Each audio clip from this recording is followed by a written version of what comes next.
Hey everyone, it's Tim from Your 6 Studios. Today in this video I'm going to show you how to quickly fix your stick drift on your PlayStation 4 controller.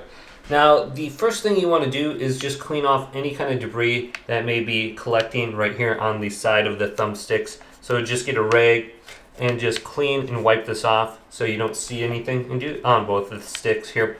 Now the thing that helps me the most is when I click down just like this.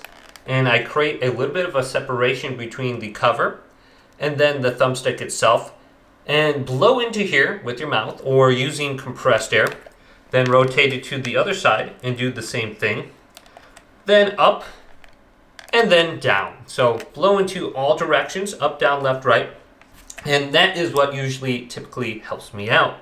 Now if that doesn't work, continue to manipulate the thumbstick. So you want to press it down just like this, and then press it down with your finger, rotate it on that side, and then this side, then down, and then this side. Then push it down and just move it in a circle 10 times to the right, and then stop and continue to push it down 10 times to the left. Then recenter it and push up and then down, up and then down. And you can kind of tell when you push it up, it's going to pop up just a small amount, and then you can push it down. And I usually do this 10 times as well.